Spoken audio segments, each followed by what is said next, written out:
ក្នុងវីដេអូនេះគឺយើងនិយាយអំពី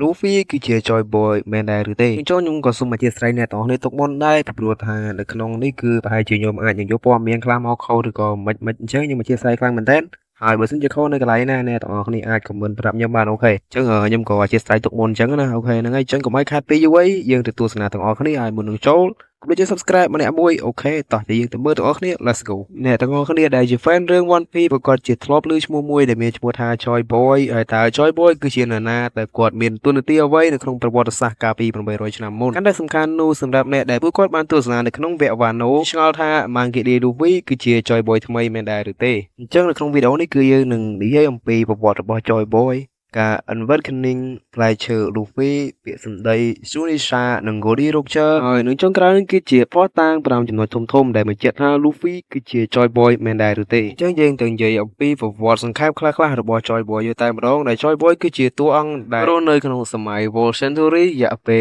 800ឆ្នាំមុន Joy Boy គឺជាអ្នកដែលធ្លាប់សន្យាជាមួយនឹងអ្នកដែលនៅ Fishman Island ហើយគាត់ពាក់ព័ន្ធជាមួយនឹង Ancient Weapon ជាមួយនឹងការបង្កើត Poneglyph គឺតាមរយៈការបកស្រាយពី Nico Robin និង King Neptune ដែល Joy Boy បរាជ័យក្នុងការបំពេញកិច្ចសន្យានោះហើយការបកស្រាយនោះគឺជាការបកស្រាយចេញពី Poneglyph នៅ Fishman Island អញ្ចឹងខ្ញុំសូមបញ្ចប់អំពីប្រវត្តិរបស់ Luffy ប៉ុណ្ណឹងយើងចូលទៅកាន់ផ្នែកទី2តែម្ដង Luffy មិនមែនជាអ្នកចង់ក្លាយទៅជាបុគ្គលដែលមានអំណាចទេប៉ុន្តែគេចង់ក្លាយទៅជាមនុស្សដែលមានសេរីភាពបំផុតនៅលើពិភពលោកពាក្យនេះគឺដូចពាក្យដែល Joy Boy ធ្លាប់បាននិយាយផងដែរក្នុងវគ្គដែលធ្វើឲ្យអ្នកទស្សនាគាត់គិតថា Luffy គឺជា Joy Boy គឺនៅក្នុងវគ្គ Wano ហើយពេលនេះយើងស្មោះត្រង់យកតែម្ដងទៅគឺការនិយាយនោះគឺគេចង់និយាយថា Luffy គឺជា Joy Boy ថ្មីគឺមិនមែនជា Joy Boy ចាប់ជាតិទេនៅក្នុង AOC Wano គឺជាចំណុចចម្បងនៅពេលដែល Luffy ត្រូវបាន Kaido ផ្ដួលនៅលើ Onigashima នៅពេលដែល Luffy ត្រូវបាន Kaido ផ្ដួលបែបនេះហើយគឺធ្វើឲ្យមនុស្សទាំងអស់គឺគាត់គិតថា Pirate King នៅពេលអនាគតប្រហែលជាគ្មានទេតែវាក៏មានសម្លេងដែលគួរឲ្យអស់សំណើចចេញពី Luffy ផងដែរ Shueisha ដែលជាដំរីដែលធ្លាប់រស់នៅក្នុងសម័យ Joy Boy គឺបាននិយាយថា Joy Boy បានត្រឡប់មកវិញហើយ Hitonomi Modelika Gurusei បានបកស្រាយថាផ្លែឈើ Gumo Gumo no Mi គឺជាឈ្មោះបញ្ឆិត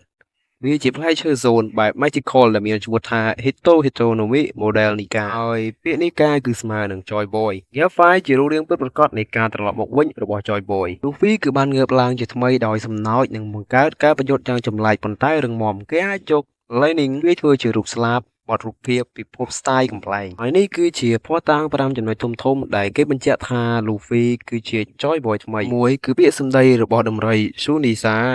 2គឺ Awaken Gelfai Equalica 3ភាពស្រដៀងគ្នានៃ Vision និងសេចក្តីសន្យាហើយការបដិញ្ញារបស់ Joy Boy និង Luffy 4សម្លេងសំណើចនៃកម្លាំងសេរីភាពរបស់ Luffy និង5គឺ Goldie Roger គឺនិយាយថា Joy Boy នឹងត្រឡប់មកវិញ Goldie Roger គឺធ្លាប់បាននិយាយថា We come too early Joy Boy will come again អញ្ចឹងអ្នកទាំងអស់គ្នាអាចមើលការបកប្រែនៅលើ screen ខាងលើនឹងបាននិយាយនោះគឺជាពេលដែលពួកគេសើចនៅ Last Tower ពេល Roger និងក្រុមមើលឃើញអ្វីដែល Joy Boy បានទុកចោល Will of Day និង Pirate King Monkey D. Luffy